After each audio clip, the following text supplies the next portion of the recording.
heaven, and its assimilation in the teachings of the Buddha and Jesus have distinct theological frameworks.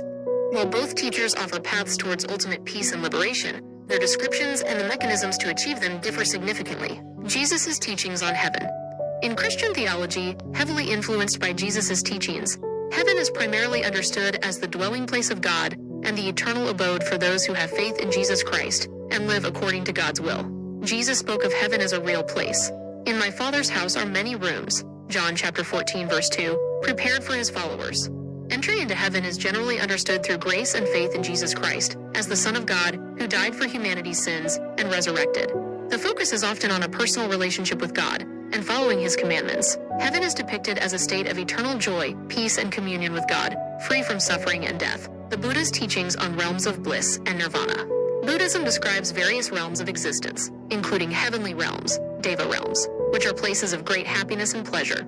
However, these realms are still part of samsara, the cycle of birth, death, and rebirth, and are therefore impermanent. The ultimate goal in Buddhism is nirvana, which is not a heaven in the traditional sense of a permanent, blissful abode ruled by a deity.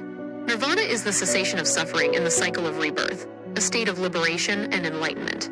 The path to nirvana involves self-effort, following the Eightfold Path, which encompasses ethical conduct, mental discipline, and wisdom.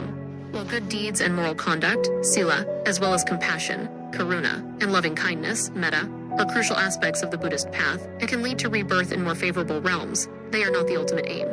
They are practices that purify the mind and support the development of wisdom that leads to nirvana. The Buddha did not focus on a creator God or a permanent heaven in the way Abrahamic religions do. His teachings center on understanding the nature of reality, the causes of suffering, and the path to end suffering through one's own understanding and practice. Assimilation. Direct assimilation of the Christian concept of heaven into Buddhist teachings, or vice versa, is not theologically accurate due to these fundamental differences in understanding the ultimate reality and the path to liberation. However, there can be points of convergence or resonance in the ethical and moral teachings. Both traditions emphasize the importance of compassion, love, and kindness towards others. Both value moral conduct and living a life of integrity.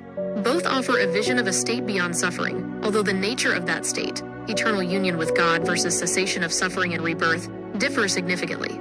Therefore, instead of assimilation, it's more accurate to speak of parallel ethical teachings that promote well-being and reduce suffering in this life, which in turn can lead to more positive future experiences within the Buddhist framework, or alignment with God's will in the Christian framework. Here are images that attempt to represent these distinct concepts. Jesus teaching about heaven.